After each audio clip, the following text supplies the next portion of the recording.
Can you guys see my screen? Can you Yes, see sir. me? Yeah. Okay.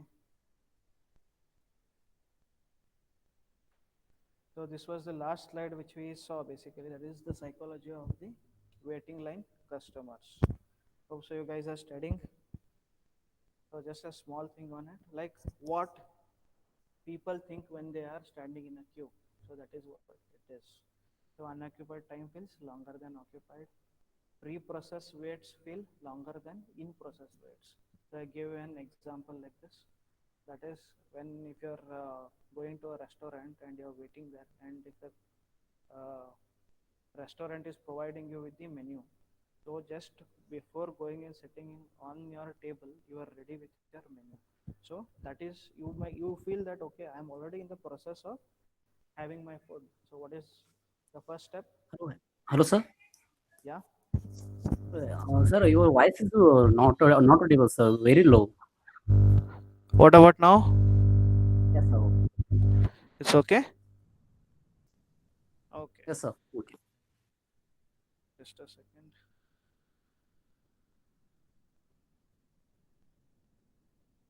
Okay, the recording has started. Not an issue. Fine. Now it is right, right? So I was giving you example of a restaurant where if you are made to wait and given the menu before you sitting on the table or at the time of you waiting outside the restaurant, so you feel that yes, I've already started with the process. You will not feel bored. You will chat with your friends or your family with whom you have gone to the restaurant of about what to buy, I mean what to eat basically from the menu. So that will not make you feel that you are waiting for a longer period of time, even if you are waiting for a long for the longer period of time. So that will help you a lot. So similarly, you have seen some 8 different things, okay, about the psychology of waiting line customer. Next comes key reason for gap 2. If you remember, we were looking into the gap 2 in this particular chapter. Okay, so key reasons for gap 2. First one is poor service design. So what do you mean by poor service design? There are some other points under this. So unsystematic new service development process. Like if you are coming up with a new service process, there is no system basically. It is unsystematic based on each and every different person who is providing the service according to his experience as well as his knowledge. He will be providing you the service. So if you are not maintaining that particular systematic or process, basically what we say, so at that particular time, yes, this particular gap exists. Next, vague undefined service designs.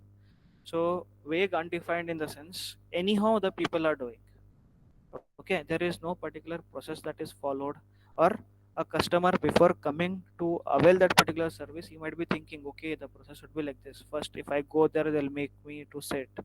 Just an example, they make me sit, they try to make me comfortable, then it will start. So if you go there and there was hurry worry, suddenly you sit here, they make you again go and sit somewhere else, they make you wait again. So the customer feels okay, somewhat uneasy or unsystematic about the process what you are following.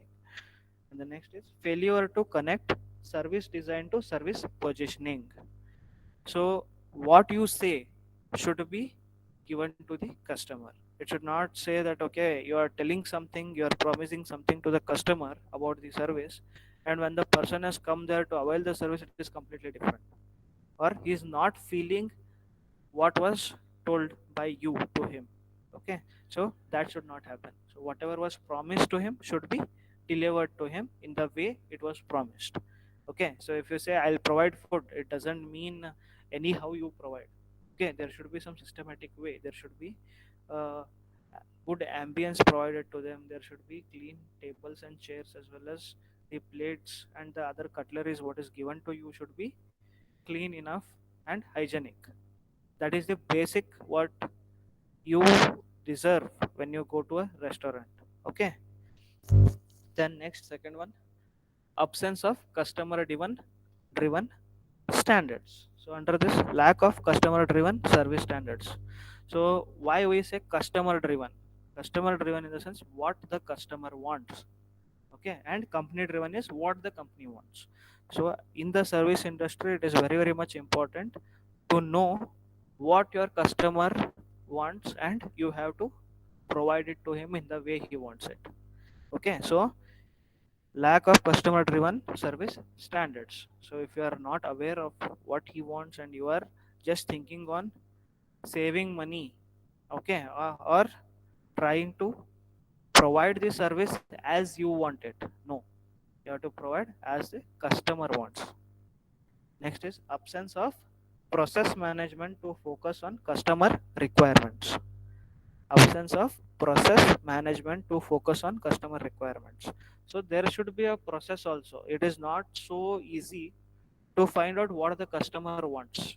At times it so happens that customer doesn't know, or he will not be able to express it the way he wants it. But as a person who is providing the service, you should know, you should have that particular experience, prior experience of delivering the service and knowing what the customer wants. Many times it happens with you also. Whatever he is providing is not good. He may give you some 3 4 different varieties as well, or different schemes, but you say no, पसंद नहीं आ रहा है. What do you mean by that? Even you don't know what you want, but you are particularly sure that whatever he is offering you, you are not liking it. But still, by seeing you or your behavior, you should be able to try to find out what are you in need of. Okay, that is very much important. Next is absence of formal process for setting service quality goals. Yes, this is very much important. Service quality goals. So there should be something, okay, as a goal where you want to reach.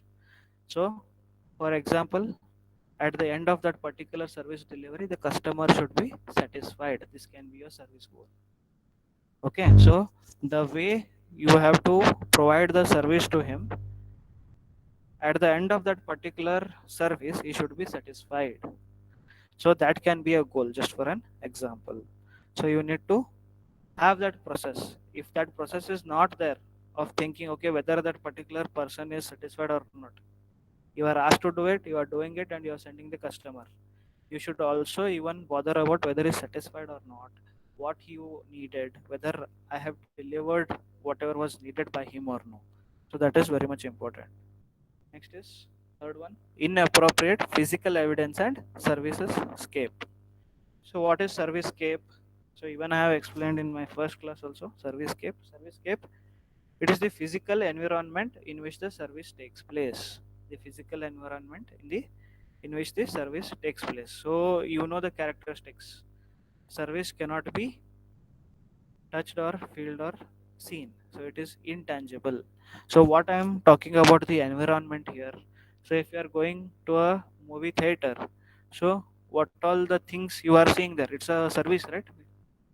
A movie is shown to you, but still, how big the projector screen is, the way or how the cleanliness is maintained, how the chairs are maintained. So these all things come under service scape.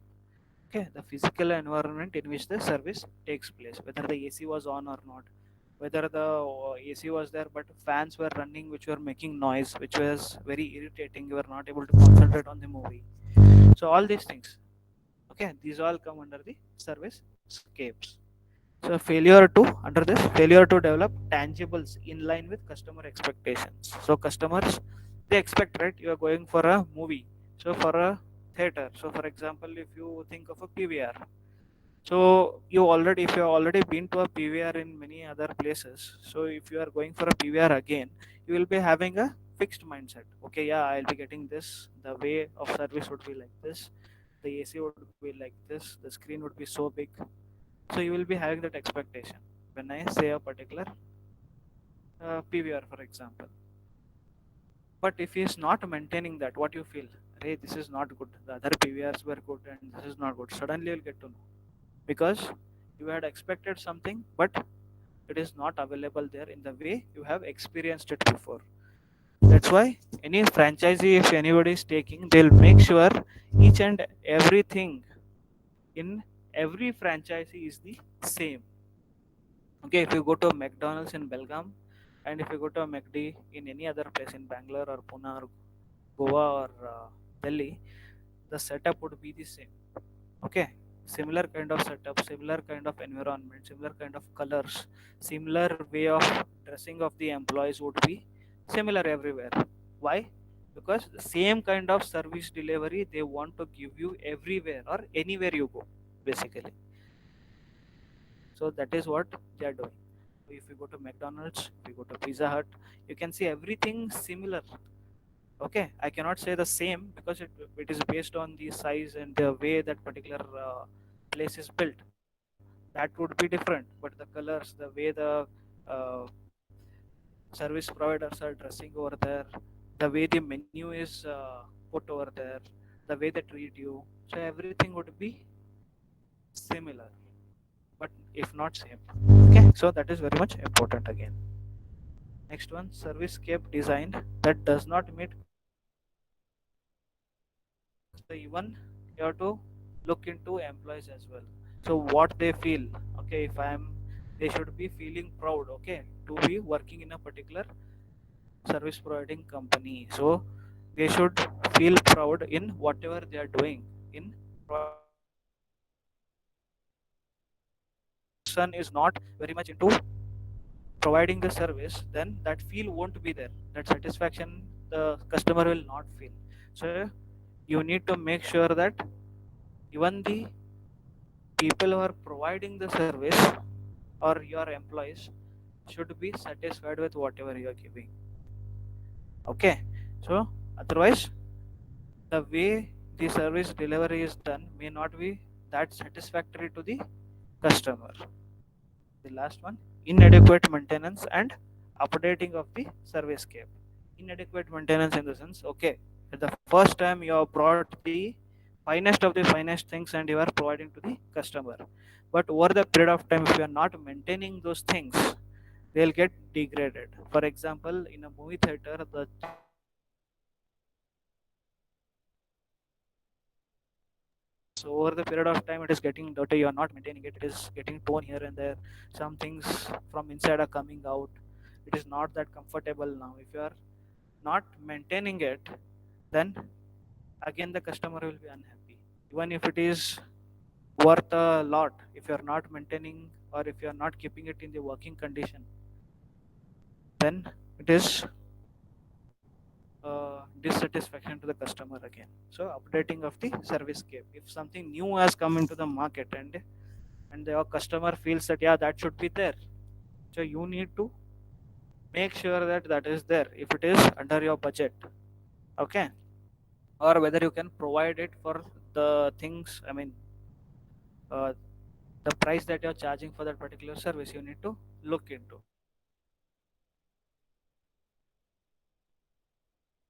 Or what you call upgraded technology, if it is coming, if you can, you need to upgrade. That doesn't mean if you can but still you are not doing, that means yes, you will be behind than your competitors. That becomes an USP for the competitor. He'll say yes, I am having the most updated technology in this particular area.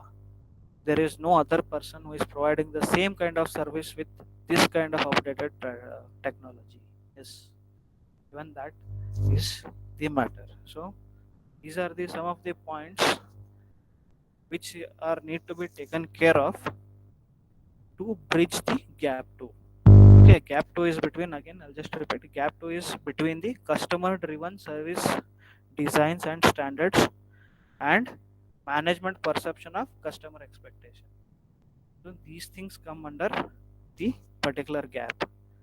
Okay, the first one is poor service design, absence of customer driven standards, and third one is inappropriate physical access and service scapes. Next, service leadership. So what do you mean by service leadership? Service leadership means trying to achieve the excellence in the area of customer wants. What do you mean by this? In the area of customer wants means you should know what the customer is wanting from the service, and you have to provide a excellent service in terms of what the customer wants. So it should be at the higher level. If he says that, okay, I need a juice, okay, a particular glass of juice, so it should be so tasty and it should be presented in a manner, it should be so excellent that he should be very satisfied by just by seeing it before tasting it. Then after tasting, he should feel delighted. So that is what is, I mean, excellence in the area of customer wants. Okay, next is service leadership does not mean meeting company's efficiency standards or productivity standard of the company. So many people think that, okay, as a leader, I need to look in terms of the company's efficiency, company's standards, company's productivity, and the standard, just the productivity standard. No, even you need to take care of the customers as well, because if customers are not there or they are not coming to avail your service, what is the use of you opening a company, right? It is waste of time as well as money for you. Okay. Next is sometimes managers think that the service quality adds to the cost and they do not contribute towards profitability. Yes, at times this happen. So if you are providing, okay, as I gave an example of chairs in a movie theater. So a chair is a chair. If you feel in that particular way, you can put any kind of chair over there. The customer may feel comfortable, may not feel comfortable. So you might only have experience at places you feel very comfortable sitting in a particular movie theater and watching a movie, and at particular theater you feel backache after you come out of that particular theater. So you think twice before going to that theater again for watching a movie. Okay, so if you just think a chair is a chair, this might happen. So if you think, okay, it is a device where a customer sits for 2.5 to 3 hours while he is enjoying the movie, in that particular case, if you are putting more money also in the chairs and the customer is feeling very much satisfied and comfortable, so he wants to come again. Okay, if somebody thinks of a movie, if thinks of that particular experience that is having in that particular theater, so what happens, he comes and sits there. Like even just a thought of going for a movie, everything will come back to him that, okay, I was there, this kind of comfortable chairs are there, yes, I need to go there. If the other way around was there, what would happen? If somebody says movie, that is the last thing that comes to the mind, and if somebody reminds him, he would remember that chair where it was very uncomfortable and at the end of the movie he got an backache. So that things come into his mind, and even he tells his friends, yeah, we'll not go there, we'll go to some other movie theater. So you are losing customers. So you should not think whether that particular quality addition is giving you more money or not. Indirectly, it is making people to come over there. But whatever chair you are putting, the full, if it is full house, the same amount of money you are getting if you are putting a local chair or a good cushioned chair. But the experience for the customer is different, and he wants to come back to you if the service is good or if he feels better. Okay. Next is service leadership can be discussed with respect to, yeah, vision and implementation of the. So these are the two things in which we can have the discussion. So first is vision. So what is vision? Vision, we are having 3 points again. Formulating the vision, clearly articulating the vision, and promoting commitment. So first one, formulating the vision. So hope so you already know. Vision is nothing but the image of the future, what the person wants to be, how big the company has to be in the future. It can be in a different way also, like vision can be like I want to be the, like for example, for a shoe manufacturer, the vision would be I would be the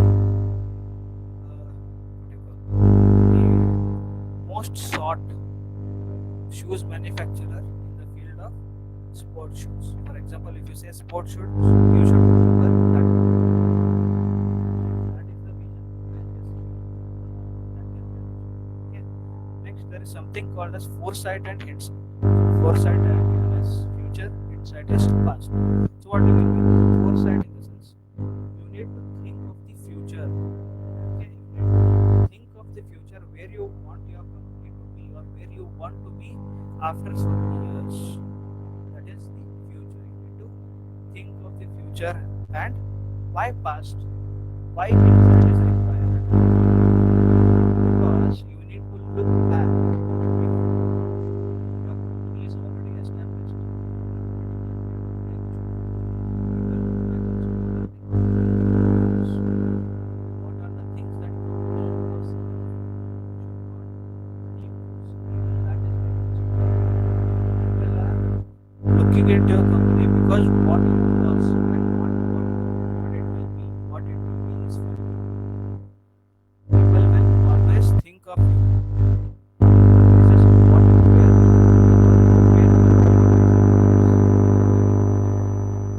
based on what are your and how will people. So you have to look at your own company. What are the basic values, we had for so you have to look into the future and make that particular vision statement.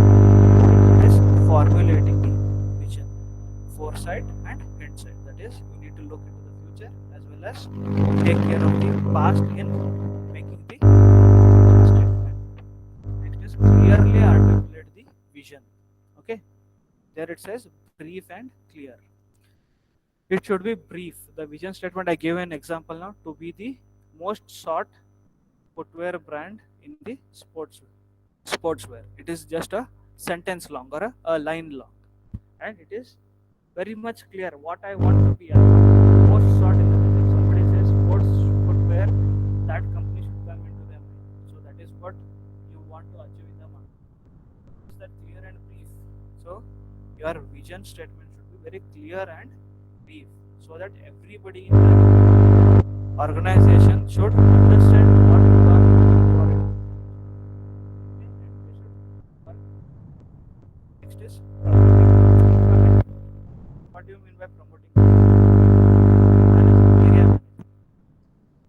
So you need to visit each and every store that comes or each and every place where your service is being provided to the customers.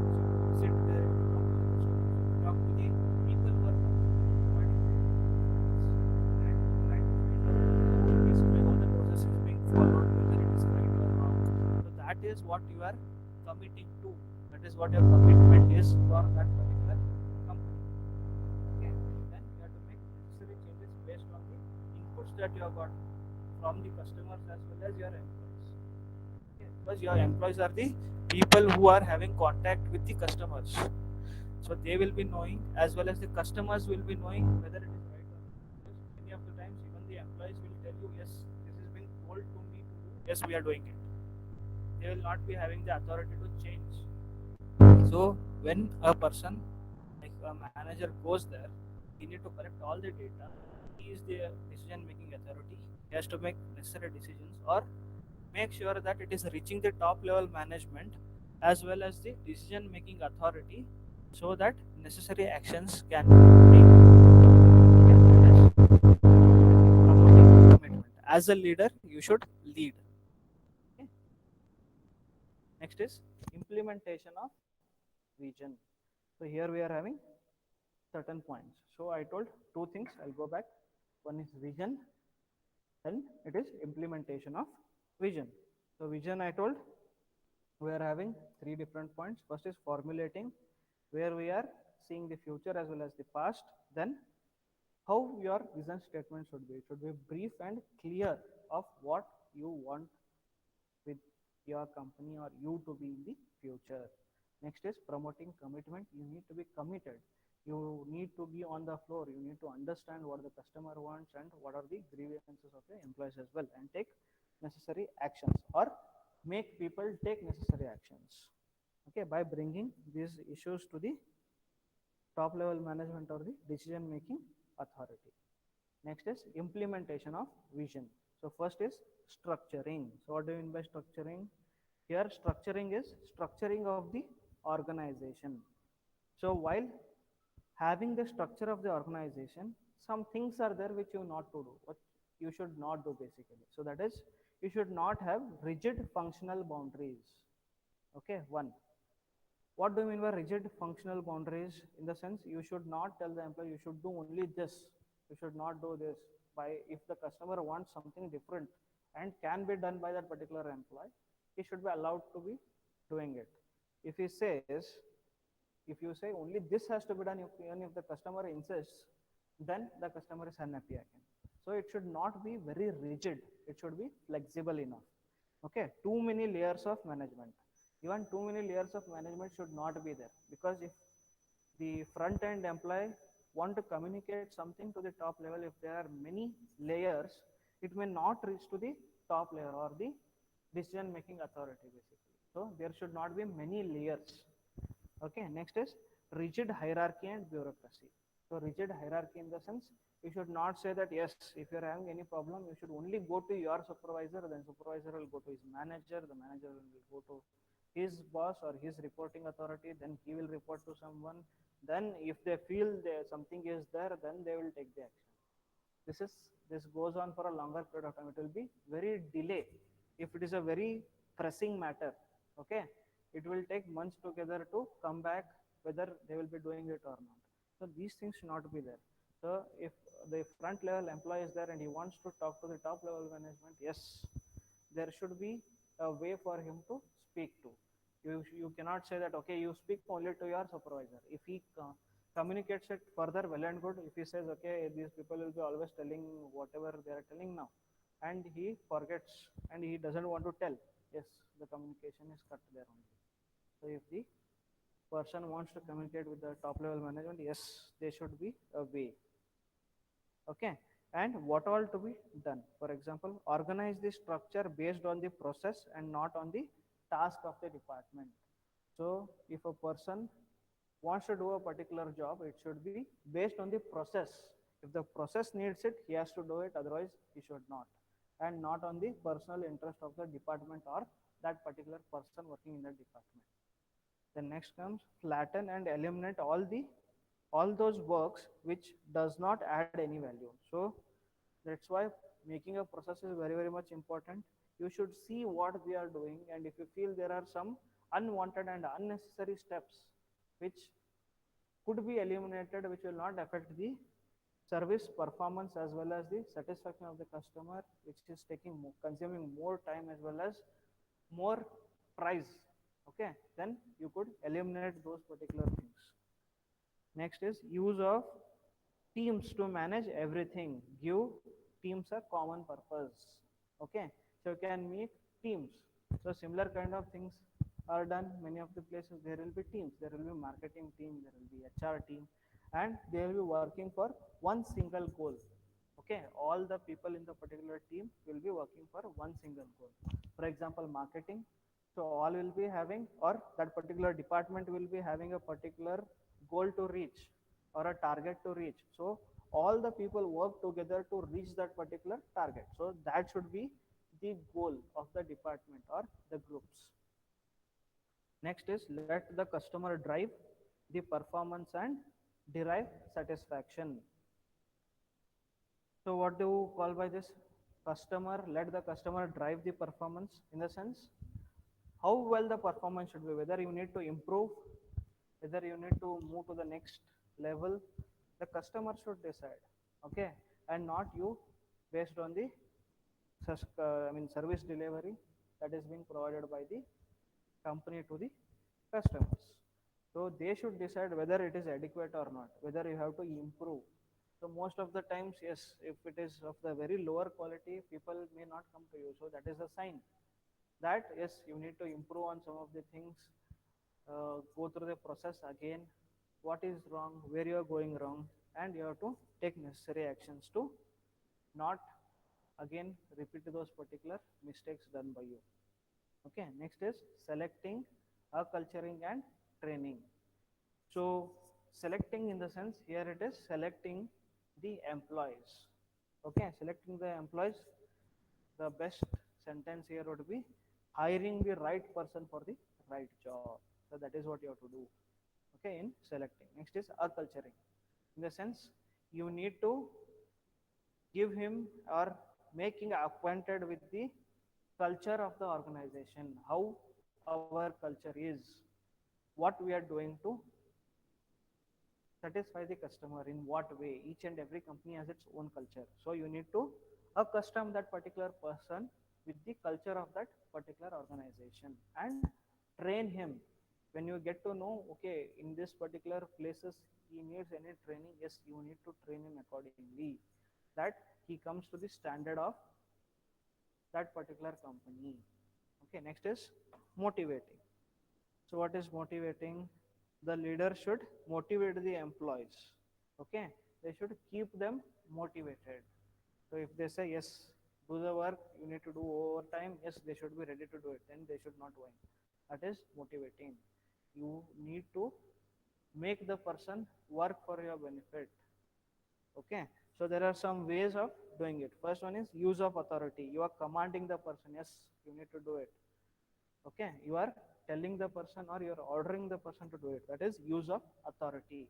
When you say, when the top level manager say yes, you need to do it, yes, he'll be doing it because he is motivated. There is a person who is at that particular post and asking him to do, so he is doing it. Next is role model. So as a manager you can say, yes, even I have come from your level only, when I was able to do it, why can't you? You can be a role model, so people see you and they try to do the things in your way. So you were able to reach the target, yes, when you can say yes, when I can reach the target, why can't you? You are motivating him by being a role model. Next is build self confidence. So you should tell the person that yes, you can do, you are having the ability to do. By doing such things, you are increasing the morale as well as the self confidence of that person. By doing so, you are helping him to work better, or you can say that you are helping him to perform better than what he was thinking of. The next is delegate. So sometimes people think that all the things have to be done by me only. So that kind of attitude should not be there. You should delegate. You should give authority to some other person also, not all the authority, restricted level of authority under which they can take certain decisions. So if that is given, people feel proud as well as responsible for that particular job that they are doing. And the last one is introduce reward and punishment. So this is in general, you already know. If you are doing properly and a good job, you are rewarded. And if you are doing something which is not right or not performing, you are punished in various forms. Okay, rewards also in various forms, punishment also in various forms. So these are some ways where you can motivate the people. One is use of authority, role model, build self confidence, and delegate. Okay, next. Sorry, next is motivating. Just after motivating, it is managing information. So what do you mean by managing information? Effective leaders are those who are good listeners. These leaders listen to their subordinates, their employees, as well as their customers. So this is information. So if you are not listening, from where you get the information? So to be a good person managing the information, you need to be a good listener. If you are getting the information, then only you can manage the information. If you are not ready to take the information, then you cannot. So you need to be a good listener. You have to listen to your employees, your customers, as well as others as well, and take necessary decision by managing that particular information. Next is building team. Okay, service leaders need to build teams which work efficiently to achieve the goals. Okay, and in selecting culturing, we have discussed that a team should be there which should be working for a common goal. So a common team goal as well as vision is already there, where for a long term what you need to do is already been given to you. So in tandem with the vision, you need to focus and build teams which are working together to reach that particular goal, which is a long term goal, which is called a vision basically.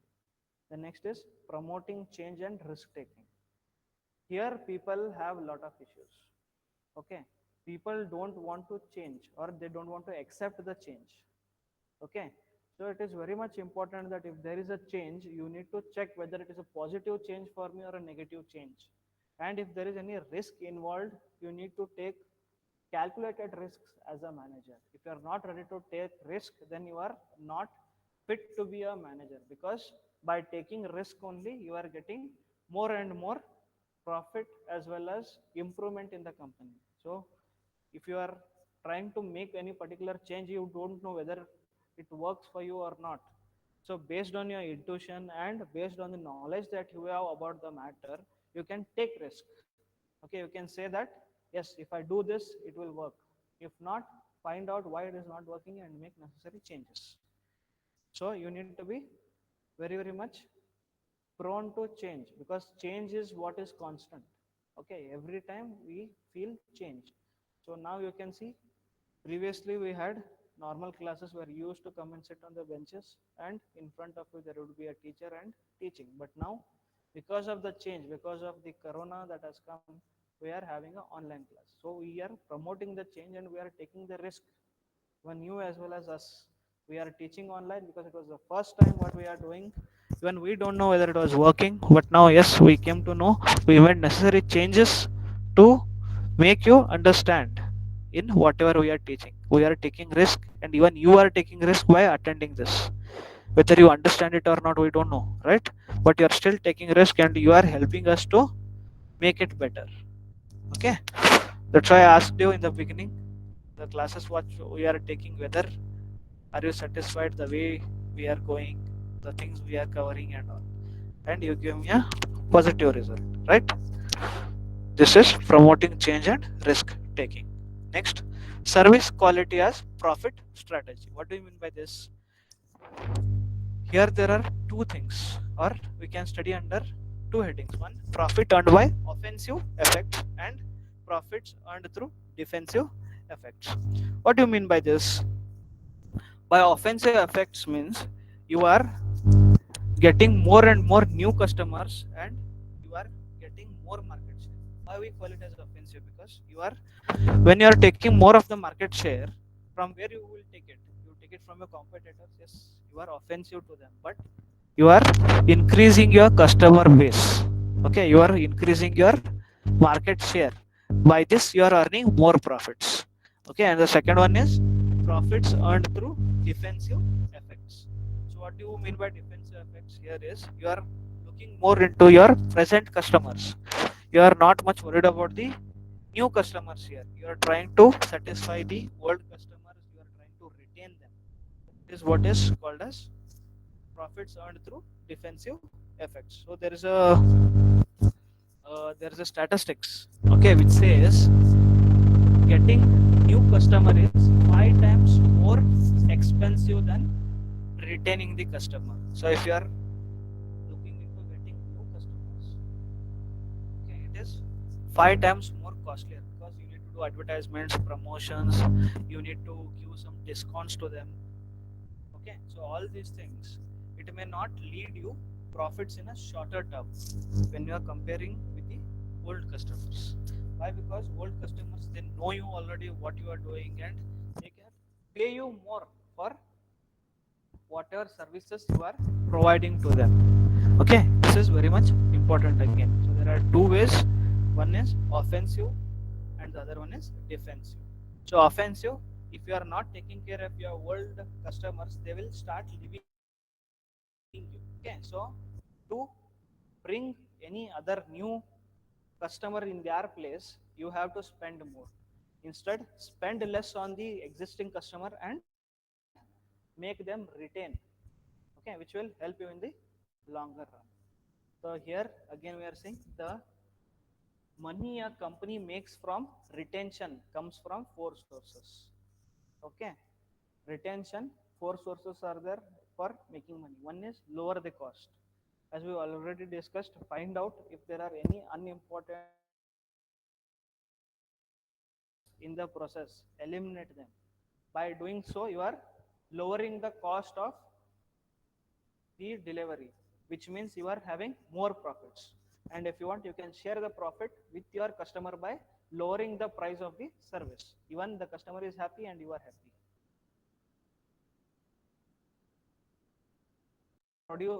Providing good and better service each and every time, the person again comes back to you. So that is volume of purchase. For example, I'll give you a bank. Okay, if a person is having a savings bank account in a particular bank, and if he is very much happy with whatever the service given by that bank, he will not just avail the SB account, I mean, this one, SB account benefits. He will go for taking any loans. He might go with having a locker in your bank. So these are the other services taken by the same customer because he is happy with whatever service he is getting. So the volume of the purchase will increase. First time he was just a customer for SB account. Now he has gone for taking loans and having a locker as well in that particular bank. So that means the volume of purchases increased by the same customer. Next is price premium. If you are charging more for the same service than your competitor, even then, when the customer knows that you are providing a premium service to him, he will be ready to pay you that particular premium price. Okay, so that is what is premium price. So if you are keeping the customer satisfied and making him know what all you are doing to keep him satisfied, yes, he is ready to pay more or premium price. Next is word of mouth. So if you are doing the other three and the customer is very much delighted, so what he does, he refers your company or your bank, for example, what I gave, to many other people. The word of mouth is very much strong, and you need not pay any amount for the word of mouth marketing, right? So you are not paying your customer, you are just giving him good experience or a good service delivery. So by himself he is doing the word of mouth publicity for you without any payment. So with all these things you are making money. By the word of mouth publicity you are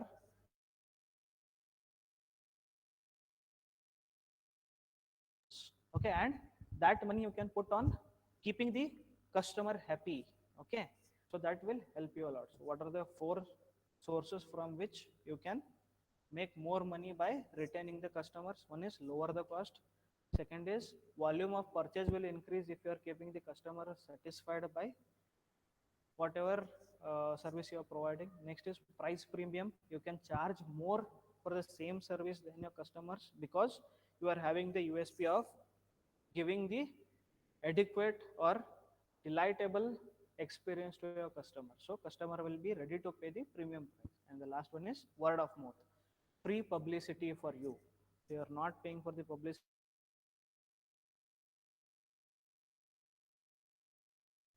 you are saving.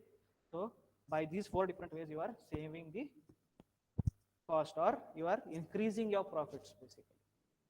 Okay, so this ends your module 3.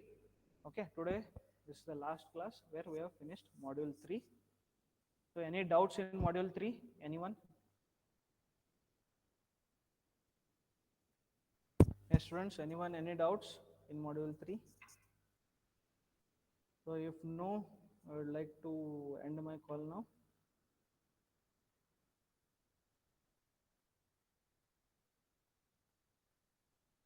Hello students, anyone any doubts? No, sir.